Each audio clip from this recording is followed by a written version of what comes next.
Ganito yung mga gusto ko sa mga meron silang something different because this is the best beach front, at least for us. Talagang makikita mong nalulunod na sila.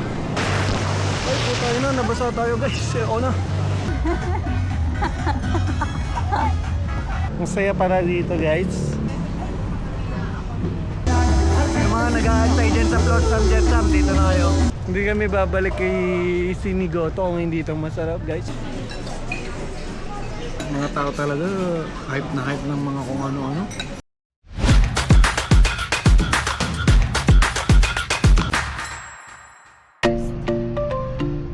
At para nga sa lunch namin.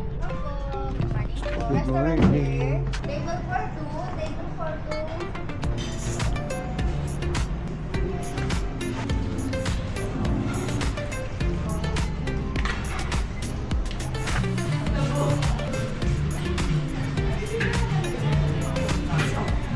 For our drinks, we ordered something different. It's a coffee with coco. Coco crumble coffee.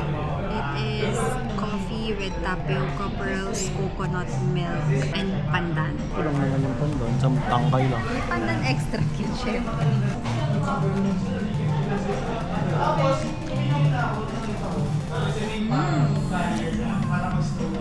Very, parang mature yung pandan. Sarap. Diba? So good. Sarap guys. Kakaiba. Ganito yung mga gusto ko sa mga meron silang something different. Wow!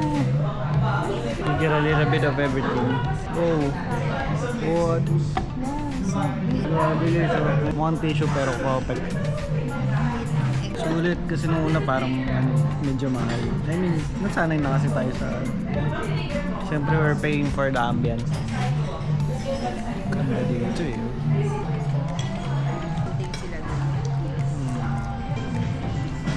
Look at the door.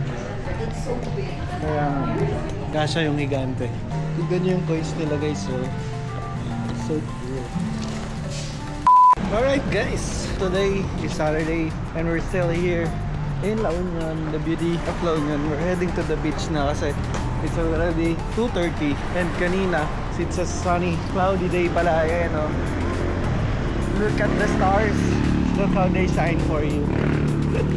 Today is cloudy day pero umaraw. We decided to go to the beach a little early. Ang Honda click namin. Konting biyahe lang muna guys. Tago ko muna kayo ha. And we're back sa Fat Wave because this is the best beach front, at least for us. Today is a cloudy day and we are going sa Bato. Kanina may nalunod guys, hindi natin na-vlog. Hinanod sila nung ano.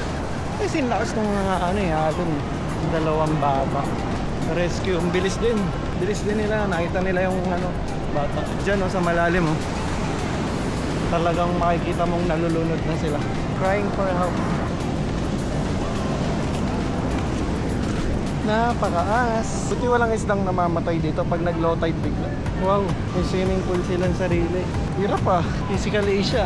So nakapalong tibay ng paa mo ko isa. The artist, the art.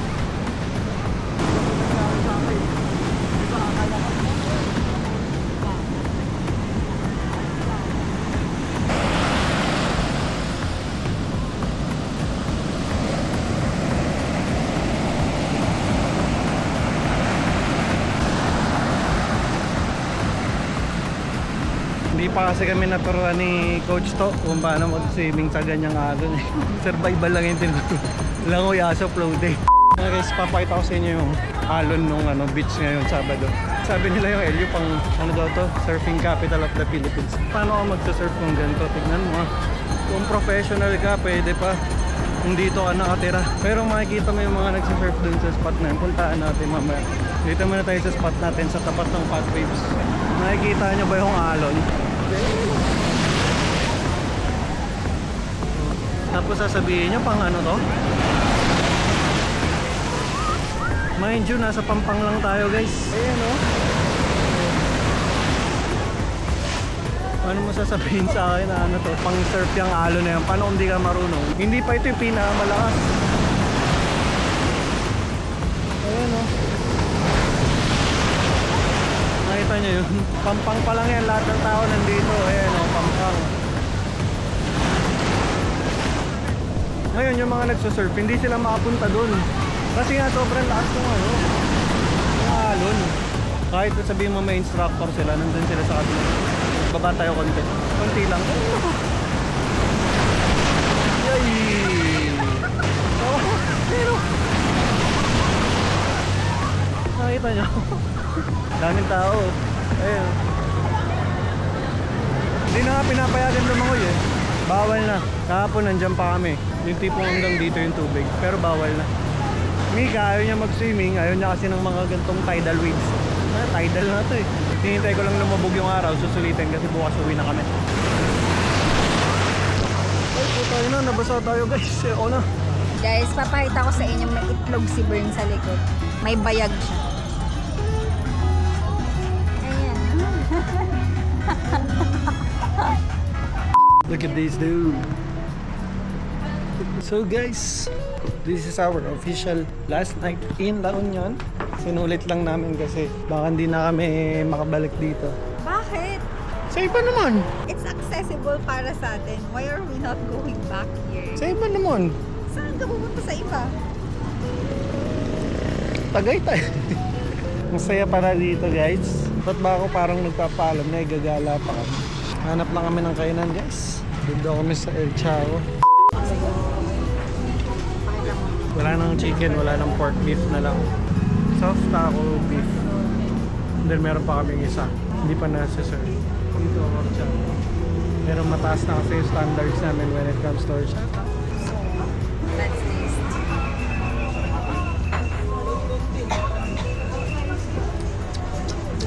It's plain milk.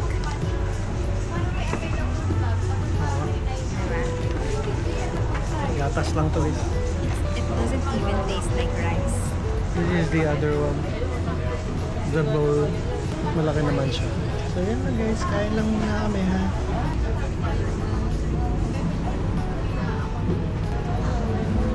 Bibidyoan sa slow mo, tapos sa music.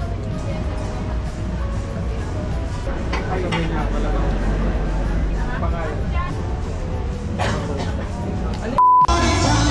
Dito na kami guys sa Tavern by the Sea literal by the sea. May banda pa.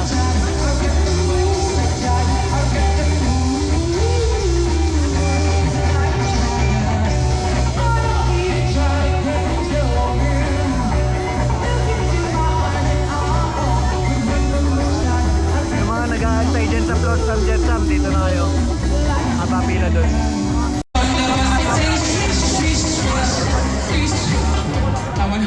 Educational loan. Trying posit.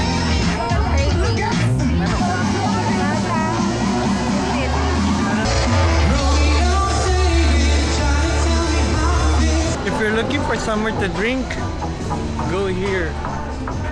Meron din isa pa. Go here. Kasi mas maganda yung mga tugtugan dito. Yeah, it's Mas party. latest. And they have live band. Flotsam is really expectation versus reality. Flotsam is shit. Flotsam is just famous, but it's not good as this. Guys, so tapos na kami. Hindi kami babalik kay Sinigoto kung hindi ito masarap guys. Sa tabi ng tavern. Sinigoto. Dito sa labas. Nandito sa Sinigoto. Ayan o. Hindi ko na ibablog to guys. Alam nyo na to. Ayan o. Sinigoto. Kain na ulit kami guys ng Sinigoto. Hey guys, today officially marks our last day in Calaya. Yun lang. Wait lang, dyan muna kakain muna kami.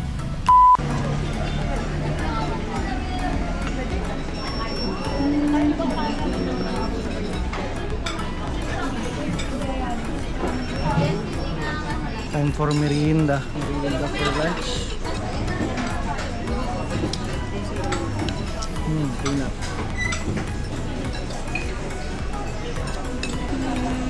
Mas masarap yung kare-kare. Masarap naman siya. Kaso may mga na-try na kasi akong kare-kare na mas masarap. At ang pinakamasarap. Toto ni Mi. Wala silang banana bread out of stock. Small loaf lang daw meron. Kung drinks sila, mango iced tea na sikat. Ating special naman. Yun lang, iced tea, tsaka mango, syrup siguro. Mango juice. Mango juice, pinaghalo, yun lang. Mga tao talaga, hype na hype ng mga kung ano-ano. At least for my POV lang naman, baka magustuhan din niya. Pero gaya na lang niyang LU na hindi daw maganda yung beach. Ganda-ganda.